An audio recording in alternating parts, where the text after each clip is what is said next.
I literally invested every dime that I had. I pulled out my retirement. I racked up all these credit cards. I literally went all in.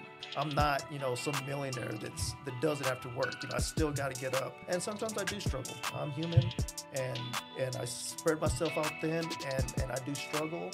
But it just comes with the territory. I'm just a normal guy that's trying to create and build something with longevity, something for my daughter, something for myself, so that I can retire, and something that when she goes off to college, she retires. If she wants to be part of this, then it's going to be hers. What's up, guys? We're back. It's the Best Midland, Texas podcast. I'm Ryan Shuchuk. This is my wife and co-host, Tara Avery. We are the channel about interviewing small business owners, entrepreneurs, and personalities here in Midland, Texas, the best city in the world. If that's what you're into, hit the subscribe button wherever.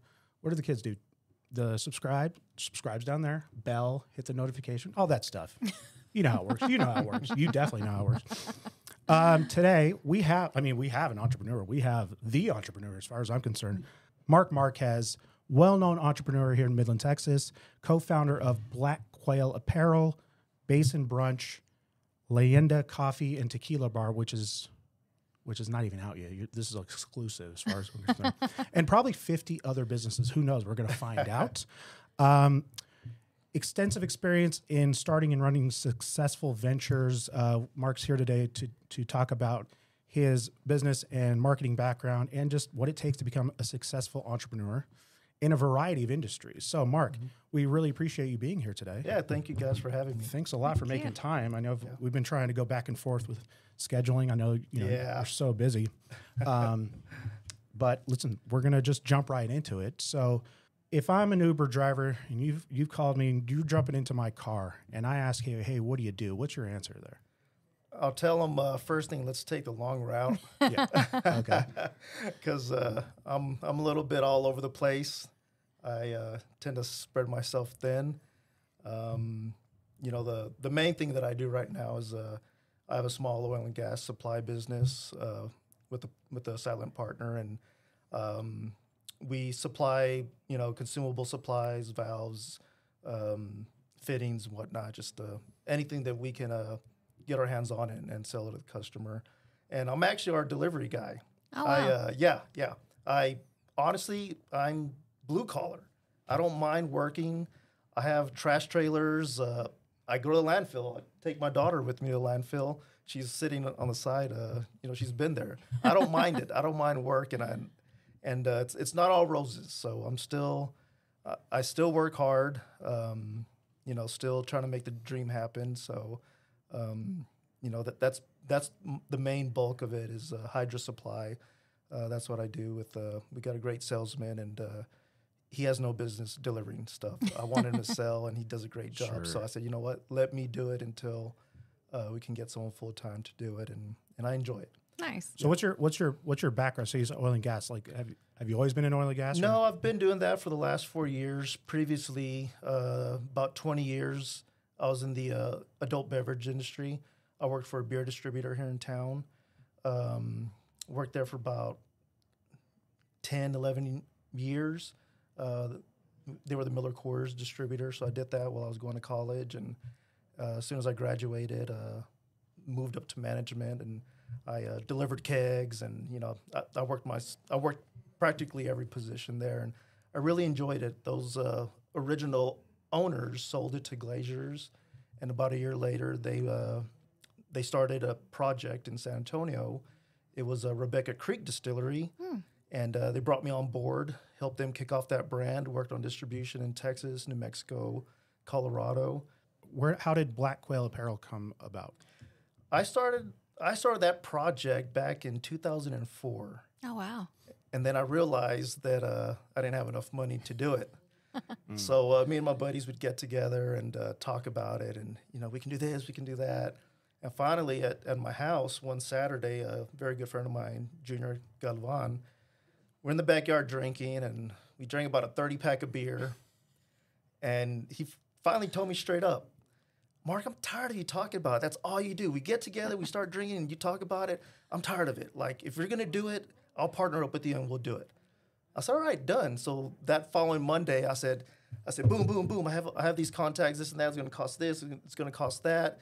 Blah blah blah. So next thing I know, we're running in circles, and we want to do polo shirts, dress shirts, pants. We wanted to do all sorts of stuff, and we're dumping money on R&D and trying to figure out the fit and style. And I said, slow down. Like we're trying to do everything at once. Let's just make a polo shirt that fits well, that has all the attributes that we like from other brands that we like to wear, and that's where it started. I assume you're a big golfer. Was that how it came about, or? No, not really. I play more tennis than golf. I'm horrible at golf, so nobody asked me to play golf. You and me both. Yeah, we'd be a terrible doubles. Yeah, okay, but I'll play tennis all day, every day. So yeah. So it's not golf apparel. It's just it is golf apparel. We wanted to get into that market because guys wear a polo shirt practically every day. So that was a market that we wanted to tap into. It's a hot market. More and more people are playing golf. It's not your typical white collar, stuffy, nose in the air sport anymore. I mean, everyone's playing golf now, and golf's taken this different approach now, where streetwear is big in it now. And I'm wearing one of our hoodies right now. This is our lightweight hoodie. Hoodie's a big no-no in golf, but now these guys are wearing it. Now it's okay. It's relaxed now. So we're kind of flirting with that streetwear type, but and along the lines of keeping it traditional as well. We want to look proper. We want to look good, but we also want to be hip. So I feel like we've done a great job of kind of flirting with both sides of it. And okay, so without having an apparel background, right? Yeah. You're in beverages. I mean, did your partners, who had this knowledge to go, yeah, this will be easy to do? It was mine and Junior's. It's been a learning curve, just staying up late at night, reading up the terminology and knowing, the different parts of apparel. So I've kind of taught myself the different aspects of apparel, and because when I'm communicating with these manufacturers, they would ask me certain questions. I'm like, what is that? Googling. Oh, okay, it's the inside part of the collar. That's all you had to say. yeah, right. Stop using fancy words. So definitely, I have no fashion industry background, just the passion of apparel and shoes and wanting to learn about it. Okay. So yeah, you're a big sneakerhead. I saw you walking in with your Nikes on. Yeah. Well, and I love all the fabric that you guys use at Black Quail. Like, it's all so soft, but yeah. So our thought on it was, we're not creating anything new. We're not inventing anything new. There's all these golf brands that are popping up left and right. So we said, all right, how can we differentiate ourselves from these other brands? Because we want to be in line with these higher end brands that have 15, 20 years industry, appearance.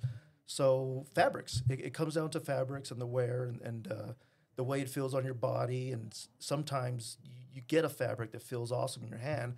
You put it on and it just doesn't look right. Yeah. And that's another part that you battle with, and you got to keep in mind that everyone has different bodies. Our biggest conflict was, I wanted it to fit good on me, but I don't have, the body. How dare you, sir? You're looking pretty jacked in that hoodie, dude. I was saying, because I was like, I saw your lightweight hoodies on your website, and I was like, that wouldn't look good on me. That's what I was concerned about too. But I saw you have a larger way of sizes. It wasn't just, you see some sizes that are like, well, it's large and that's it. You know what I mean? So. Oh yeah. We start from extra small up into 2X, 3X on some items. Yeah. Okay. So even for the big boys, you're out. We've made 5X. We do a lot of golf tournaments, and we've made 5X polos. Wow. Yeah. Okay. John Daly's out there working these, right? Yeah. We have some big boys in West Texas. That's awesome. Yeah. It's all that barbecue we got out here. Yeah. That's true. I assumed you were a big golf guy. I mean, that's where I was looking in the wrong. I'm not a golfer, so I assumed. Do all the deals get made on the golf courses here, or is that how it works? And yeah. Okay. When you're playing golf, when you drive by the golf course, you see the course full. yeah, those are business deals going down. Okay. Yeah. So it's the golf course or it's the backyard with a 30-pack. Yep. That's yep, how. yep. Okay. All right. Exactly. All right. I gotta get to golfing. Yeah, I you gotta should. Since you're a big tennis player, do you guys have plans to move into the tennis world as well? That was something I personally wanted to do out of selfishness because that's what I like. But now the apparel industry, athleisure is where it's at. We're looking into athleisure wear because now it's just fashion. Women wear joggers or leggings.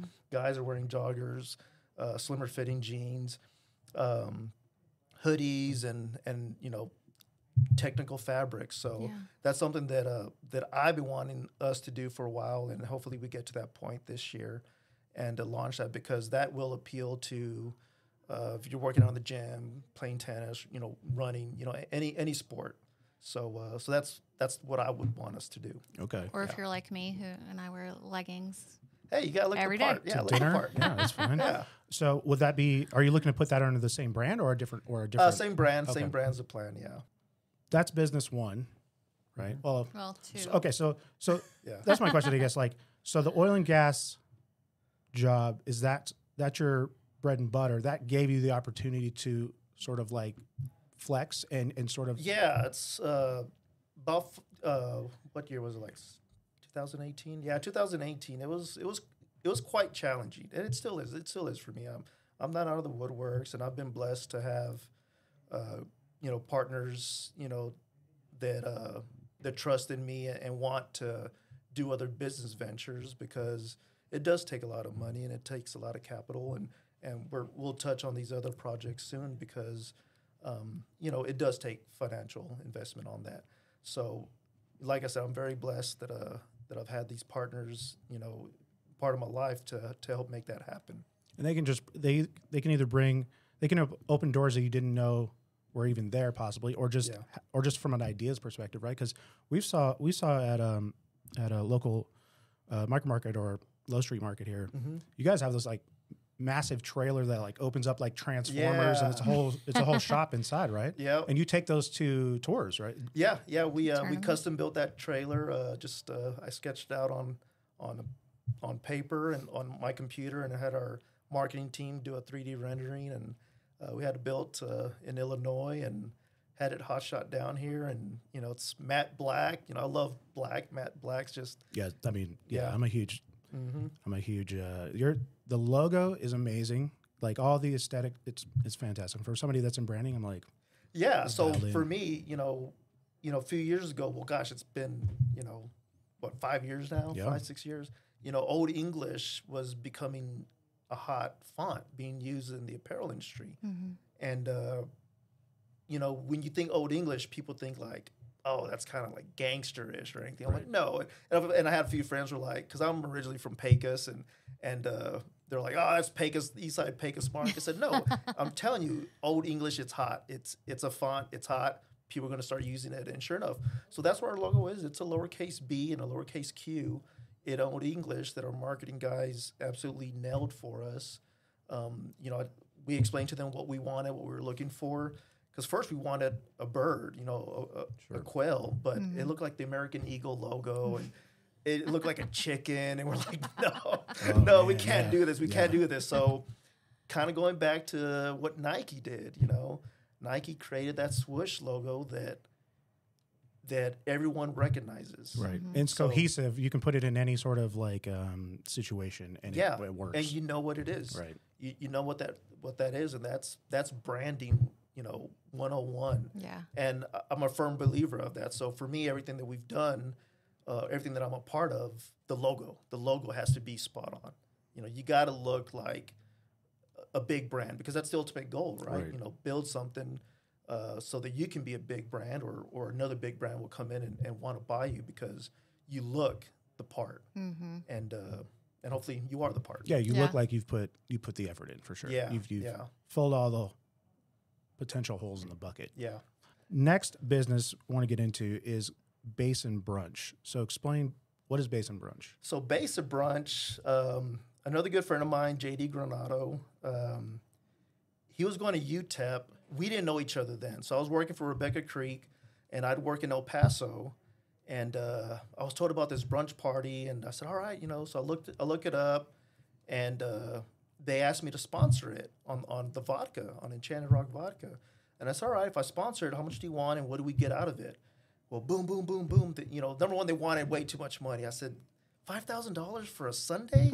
Ooh. I don't even have that much to spend. Is this Vegas? Well, okay, so in El Paso, these big suppliers, they dump a lot of money in that market. West Texas doesn't see that from big suppliers. El Paso does. In Dallas, San Antonio, Austin, these big suppliers would dump thousands in the bar scene. They don't do it out here. It's the, population's small. Sure. But in El Paso, they do. There's about 2 million people when you combine, and so they spend a lot of money there. Absolute Vodka, for some reason, targets that market. Absolute's kind of been a brand that's been bland for years. It's familiar. Yeah. They've hit their climax, and they're you think they're done, but they dump a lot of money there. So, anyways, they wanted so much money. I'm like, gosh, I can't afford that. Just help me out, blah blah blah. Well, they never helped me out, so I'm telling JD about how I always wanted to sponsor this brunch. He's like, oh yeah, I used to go to it, this and that, blah blah blah. So he started telling me stories.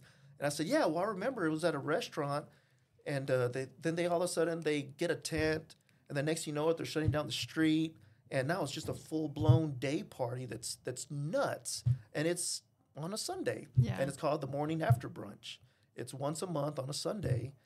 So he was like, well, let's do it here. And so time goes on, and him and my other partner, Alex, they're talking. The next thing I know, they're filling me in on it. I said, all right, let's do it. The women will love this. Yeah. And for me, I've always marketed anything that I did towards women. I always marketed towards women because if you get women in your place, the guys will follow. Yeah. So who are you telling, dude? I mean, keep in mind, I'm from Vegas. I grew up in Vegas. Yeah. And so that's where we met. So we're very familiar with Sunday brunches and ridiculous parties at the same time. Yep. If you can get the women in, the guys will be there. Yeah.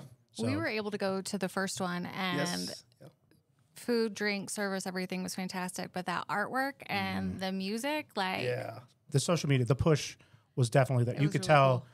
We didn't know exactly the team behind it, and we know JD now. Yeah. But we didn't know. But I was coming from a marketing background. I was like, okay, this is a very precise and very well executed push, and it's very influencer sort of focused, right? It was That's all it was. Find all the people with the most social media following, and get them involved, and two, you know what I mean. So very well executed. Now looking to do is are you going to monthly? Are you looking for a permanent? Yeah, that was a plan. The next one was at Librado, and then we just couldn't find anyone in town that was willing to do it. No one in town could do it. So so JD and I are talking, and he was like, man, we just got to do something. And he's the one that said, we're going to do it at Tailgate. So the Tailgate for the foreseeable, a monthly, you're trying to? Yeah, we're trying to do it the second Saturday of every month. So is it Saturday instead of Sunday just for logistics? Saturdays, yeah, because here in Midland, on Sundays, a lot of people that have families, that's their day to do laundry, get the kids ready for school. So if they do it, they're not going to have fun. They're just going to come out for a little bit. So we figured, let's do it on a Saturday out here. Your latest venture, I'm assuming you might have 20 in your back pocket, but Belanda? Yeah. Yeah, so this was a project that I started about, a year and a half, almost 2 years ago. I was dating a girl that lived out of town, and the city she lives in, there's only a Starbucks. Ew. And that Starbucks was built wrong. There's always plumbing issues. There's nowhere to get coffee. Yeah. So her and I kind of spoke about doing something, because when we were together, we'd go out and we'd drink a coffee, and that was our that's what we did. We'd hang out, drink coffee together. She'll make coffee. So that's kind of a project that we wanted to do. So I'm telling my partner, Alex Gamboa, about this, and he was like, man, that sounds like a great idea. And he's like, but my wife won't let me do it over there. I said, well, let's do one here. Let's do a prototype here. Let's build something here. And he's like, all right, done. But I told him there's about 20 coffee shops here in town. Yeah. Coffee's hot. Like, coffee is a hot thing right now. And so I said, all right, if we do this, we can't be one dimensional. We can't just serve coffee. We got to do something different. So I said, all right, what if we source coffee beans from Mexico? Tequila's made in Mexico, and kind of use our heritage and our culture and kind of tie all that in together. Kind of have a Mexican vibe to it, a higher end, not a typical quiet coffee shop, but let's play some music, some upbeat music. And when it gets dark outside, let's crank up the volume a little bit more. Let's serve some good tequila cocktails. Let's serve some coffee. Whoever wants to come after their dinner, come have a couple of drinks and finish their night off with a cup of coffee. Let's do that. Yeah. And he's like, well, let's find something downtown. So we find something downtown, and our vision on it is we want to create a brand with that, not just another coffee shop. We want to create a brand. So this coffee roasting company out of San Antonio actually reached out to us. He's been another blessing. Like, God sent him to us because he's helped us with the process on ordering equipment. I mean, he saved us quite a bit of money just on ordering equipment, and tells me that he'll roast the beans for us, that he already gets his beans from Mexico. And I'm like, oh man, that's perfect. And so I'm already developing packaging for it, because I want to develop a brand. Like I said, a brand. We want to have our own coffee beans, sell them at retail, get them into HEBs. That's the plan for it, and the plans to expand into markets that lack these coffee shops since it's so hot. Mm-hmm. And we're already in talks with the group out of Lubbock. So hopefully we'll have another location in Lubbock coming soon. Nice. And we're even talking about doing one at Legends Gym.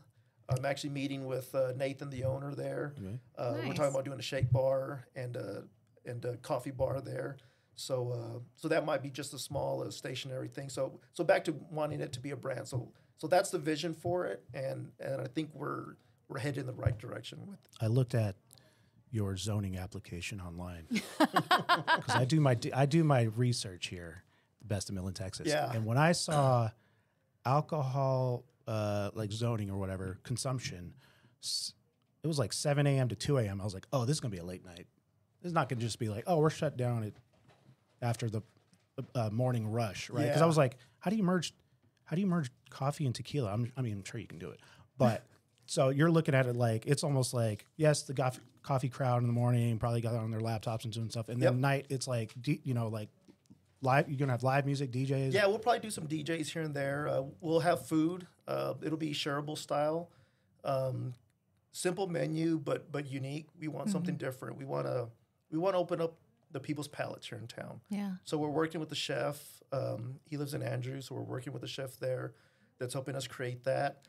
I'm working with a local bakery. I actually just had her stuff earlier. It is awesome. So she's going to help us with pastries, to pair with the coffee in the mornings. So yeah, to answer that, so we'll be open early at 7 to get the downtown crowd. Sure.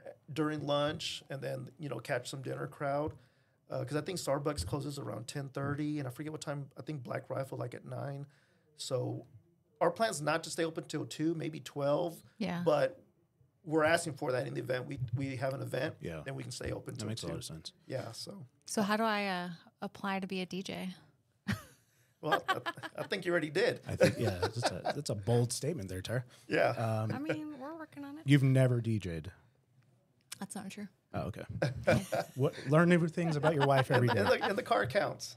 What are the factors that you consider as an entrepreneur? You've got your full-time job. Now you've got all these other projects, and so what determines whether you say yes or no to a project that either it sounds like you're coming with the projects or the projects are coming to you. So how do you make that determination? A lot of it is creating generational wealth. I want something for my daughter. There's a lot of families here in Midland that have generational wealth. I'm a first generation college graduate, and I come from a big family from my dad's side. We don't have generational wealth, so I wanted to create that for my daughter, something that she can have, and she's been around me, for a lot of years. She's she's helped me deliver beer and liquor since she was little. Her mom doesn't like it, but she's been in liquor stores since she was 2-3 years old. So as long as she's not drinking it, it's fine. Exactly. So she's been around everything that I've done. So she's seen it and she understands it, and she wants to be an entrepreneur herself. Along with that, comes there's a lot of struggle as well. I still struggle on a daily. Just trying to make time and the financial aspect of it. But I praise God that He's given me opportunities. Not everything happens the way I would like it to. Not everything's successful, but the one thing that I won't do is quit. Yeah. So I have lots of great ideas, and it took me a lot of years to implement them. And it's the people around me that kind of push me and give me that confidence. Yeah. So I'm very thankful for that. So yeah, it sounds like you're definitely patient. You're willing to wait it out, you know what I mean, for that right moment or when it makes the most sense, which is, super inspiring, as entrepreneurs ourselves. But so you touched on it a little bit, right? I mean, with so many different projects, and you're a family man and a dad, you're a dad. How do you manage? How do you manage? How do you time? stay organized? Yeah, I'm not organized. Okay, that's what I'm struggling with today. Yeah, I'm all over the place, to be honest. And sometimes I have to tell Junior, Alex, or JD, just remind me. Just shoot me a text, remind me. I know you've told me, but sometimes I need a reminder. Just shoot me another text. I mean, okay. So you don't have these crazy I wake up at 4 and I map out my entire day, like all the gurus and productivity. I'm very ambitious, and I tell myself I'm going to do that, but I don't. I don't. I'm a firm believer. I think I have ADHD. My mom never got me tested because she probably just thought I was hyper. But I know I struggle with that. There's times that I lack focus, and I'll jump out of the shower, brush my teeth. The next thing I stop brushing my teeth because I need to go get some clothes. And I'm like, what are you doing? Just finish brushing your teeth and then go get dressed. Sure. Do one thing at a time. Or I'll go hop on my laptop and set my towel on. I'm like, all right, just go back, get dressed, and go sit on your laptop. I had a manager like that. She was like, I have my best ideas in the shower. So I bought her, it was like a waterproof notepad that worked in the shower.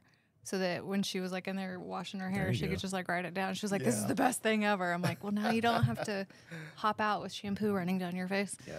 You touched on it a little bit where I feel like the media or even social media, especially when you're talking about entrepreneurs, they focus on all the successes. They don't focus on all the three businesses that crushed versus the 20 ideas that didn't even, that fizzled out. Do you have any projects they were you were like, this is going to work, and it was just no, it didn't work at all?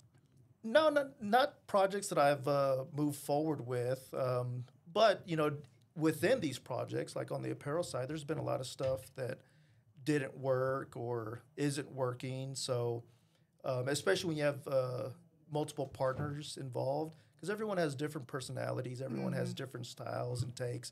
So that part there, sometimes you win, sometimes you lose. And, just with everything else, you don't hit a home run every time. Sure. And you have to probably not let it get you down. Yeah, and that, I do get discouraged. I am human, and I have my good days and bad days, just like everyone else. But, you just get up and keep going. Dust yourself off and try again. Yep. I like that you said earlier that you look to your daughter to give you these ideas, or make sure, like you said, your daughter or women that age, things like that. I read an article a couple days ago that the CMO of Crocs, back in 2017 or something, he was the guy that came in and made Crocs cool, basically, right? He put him on Justin Bieber, he put him on Bad Bunny and things like that, and Post Malone. Yeah. And all of a sudden, Crocs are the coolest thing. Yeah, Crocs was dead for quite a while, and now this past year, their sales are just crazy, and all it is collaborating with these artists. And he left now 3 years ago. And do you like Crocs? Right? You're in high school, yes? High school-ish? Middle school. 7th grade. Okay. You're the perfect demographic, right? Crocs are cool, right? My daughter wears Crocs. But I just got my first pair. Yeah, she did. He left, And guess where he is now? He's been for the past 3 years. Stanley. All those tumblers. Yeah. Oh. It's the same guy. So now you see all these Stanley, yeah. where it was used to be, you know, my grandfather's. It was just for industrial use. Yeah, and it was like my grandfather's. Oh, is that those like thermoses? The thermoses. Yeah, Yes. Oh. And so all of a sudden now you're seeing these. Everybody has no. Stanley. Yetis are out now. Oh, Now I'm it's so Stanley. embarrassed I have a Yeti. So I was like, man, and what? But part of the article said he goes, I'm 55 years old. I don't know what's cool. He goes, I look to my daughters. They're teens and early 20s. They know what's cool. Yeah. So that's a smart point. It's like you've got to look to the younger generation and go, all right, what's cool? Mm-hmm. You know what I mean? So, yeah, you do. And you know, I'm 42, but I'm in tune. Right. You know, I'm in tune with stuff. And you know, Junior used to tell me, Mark, you're too old to be buying shoes. I'm like, no, I'm not. And Junior, if you're watching this, yeah, you're wrong because now he's buying shoes. See you there, so Junior? yeah, like, you know. Are you on TikTok all the time, just finding out what's new? No, I don't do TikTok. No. But Instagram, I follow several pages that fills me in on what's going on in the world, from fashion to lifestyle, sports, you know, news and whatnot. So yeah. So another thing I read, I do a lot of reading apparently. Like Baffling. you just started this week. I just started reading. But I did read an article. It was a few years ago, but it basically said around 26% of small business owners in the United States manage multiple businesses, right? And so, you know, when thinking about entrepreneurs, you've got that train of thought of like, I'll use massive entrepreneurs, but you've got like the Richard Bransons of the world was like, you know, obviously he probably has 6,000 businesses and always coming up with new ideas, even if it's for Virgin. Yeah. And then you've got the Steve Jobs of the world who are like, they only focus on Apple. Once they gave him something else, they gave him Pixar. He was like, I don't know what to do this. You know what I mean? Yeah. So like, how do you, as somebody who is now managing multiple businesses, what's the determination whether you go, this business is at a point where I can focus on the next thing, or you know what I mean? Like, is it always the next thing for you, or no? None of them are like that. All of them are. You know, I'm still hands on. You know, with Black Quail. Lately, I'll go in on Mondays and Fridays to help. Junior will go in those other 3 days. You know, today I was there. I had some free time, so I was there to help with whatever orders that came in and get them shipped out. Which did I drop them off? Exclusive. Yes, I dropped them off. Okay. Yeah, see, there's that's your. We'll do an audience chat. That was real. That was real, people. I did go to UPS. The ADHD is in full effect. So I guess like the aspect is, you probably have a bunch of ideas coming, or ideas are getting thrown at you. So it's like, what is that time frame? We're going like, we're still figuring out this. You know what I mean? Like it's like I'll use Zuckerberg for an example. Like Zuckerberg was like Facebook. He didn't have other quote unquote side hustles. He was like, I'm just focusing on this until it's at X. You know what I mean? Are you in that same mindset? No, yeah. This is probably it for now. Yeah, Okay. this is probably it. Land, we just started construction on it. There's a ton that we got to do. I stay up late, you know, trying to do that. Just putting a list like we need to do this. We need to order that, and just trying to figure out the timelines and lead times on stuff. And especially if our plan is to expand and, you know, tap into different markets. So, yeah, I think this is probably enough on my plate. Okay. You know? All right. So you're calling it, you're stopping here. Yeah. You probably have a bunch of ideas and other things being thrown at you. But you're like, okay, hold on. Keep those on the radar. Yeah, I'm done because based on brunch, we're catching momentum. And if we're going to do that once a month, there's preparation, the coffee shop. McKaylee, she plays travel volleyball, travel softball, so we're gone a lot traveling. You got your hands full. Yeah, so I'm excited and I'm probably tapped out as far as There's so many hours in a day, Mark. Yeah. I mean, you got to sleep too, right? Yep. But what advice do you have for entrepreneurs who are just starting out? The best advice I could give someone is it's okay to fail.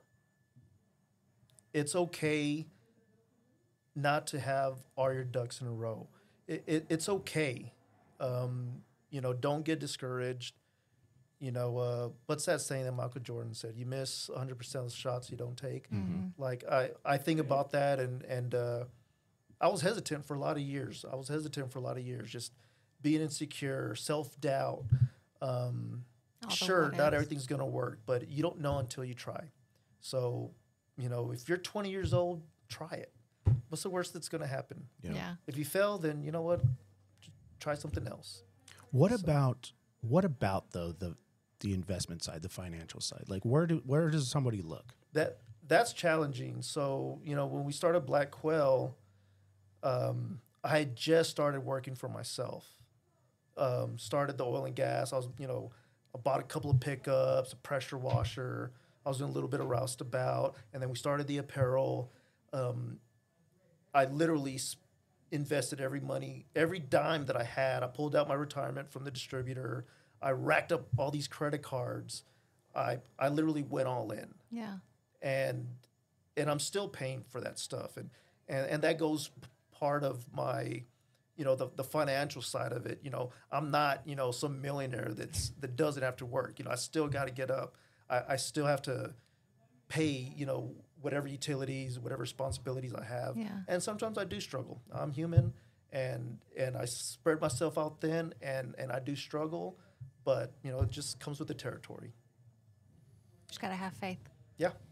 That makes sense. I feel like, especially I feel like social media, there's a big perception there, right? Where it's almost like it's cool to talk about how hard you're grinding and things like that, whether or not you're even grinding that hard. You know what I mean? I think it's just people like to talk about that part. They don't actually like to show like how difficult it actually is. And you're right. It took a lot from me to sit here because I don't like talking about myself, and I don't brag. I don't say I have this or that. I'm just a normal guy that's trying to create and build something with longevity, something for my daughter, something for myself so that I can retire, and something that when she goes off to college, she retires. If she wants to be part of this, then it's going to be hers. Yeah. So yeah, I don't do that.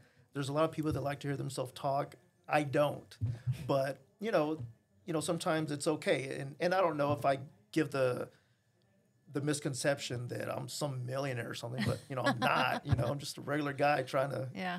Well, I think that's actually to me that's even more so respectable, right? Because again, if you were like a 22-year-old or just like, oh, I'm a crypto millionaire, just fell into my lap type of thing. I mean, it's like, okay, well, you know what I mean? That's not what this show is about, really. It's about it's about the hard work, right? And this is West Texas. It's a hard working area, you know what I mean? Yeah. So it's great to hear they're like, hey, this is work. You know what I mean? This isn't just like, oh, I hit a home run every single time and I only have to work 4 hours a week and just, I don't know, it just magically happens, right? So it definitely gives us inspiration, if anything. Mm-hmm. And we do appreciate you being here. We kind of struggle in terms of like, I'll say I struggle. You struggle just dealing with me, but like my brain goes to, I haven't filled all, I haven't gone through the basics of this business before I'm like, well, what about this? And what about this? And what about this? Yeah. If you today had to just choose one business that you knew you could scale it 10x, but you had to close down the other businesses. And I know you have business partners, things like that, co-founders, but I mean, what business would that be? Which one are you thinking like, oh, that could be probably the coffee and tequila. Really? Okay. Yeah. That's awesome. Yeah. It's a great idea.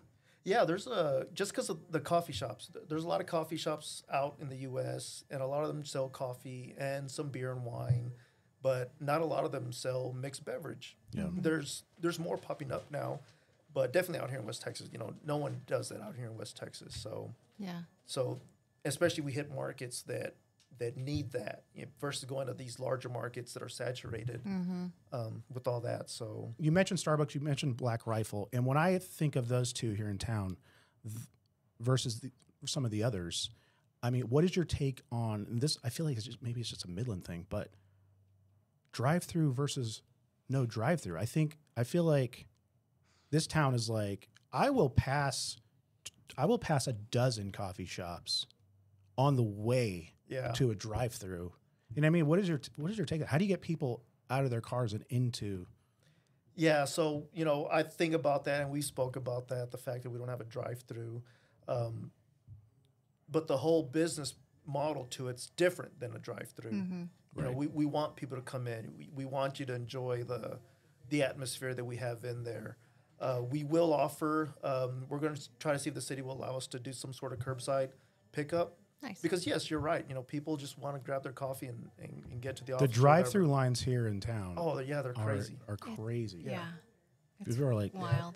And I feel like, I mean, listen, I feel like now people are just like, well, I'm just going to be on my phone anyway, so. I'll just sit in my car. Yeah, I'll just sit and wait. Yeah. Meanwhile, we're like, we'll just go straight in and get served immediately. Yeah. But I feel like, I mean, I was just curious if that is a factor opening up businesses now where it's like, is it going to hurt our business if we don't have a drive-through? Well, I think the interesting thing about downtown Midland in particular is that it is like people are walking around down here, especially Monday through Friday. Yeah. So I don't think not having a drive-through will be a big deal.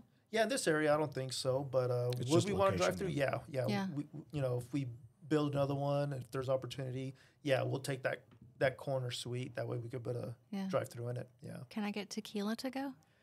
Well, I don't know. I need to check the rules on that. I know during COVID and everything, as long as it was sealed, I think they made it permanent. Just put a sticker on top of it and breaking a seal. Yep. Well, Mark, we really appreciate it. We know you're busy. You did go to UPS, so you don't have to check that off your list. But we really appreciate you coming in today and just letting us know into a bit of your mindset and just a bit of your entrepreneurial world. Yeah. And I could probably pick your brain on marketing and stuff for 2 hours, but we both have to get out of here. So I'd love to have a conversation with you, off the podcast sometime. I'd love that. I'd love to just pick your brain, to be honest with you. But again, thank you so much for being here today. Is there anything else that you wanted to, talk about or announce? No, I'll be here all day. I'm long-winded, so we're good. Okay. All right. Well, thanks again, man. We really appreciate it, and we'll see you on the next one. Bye.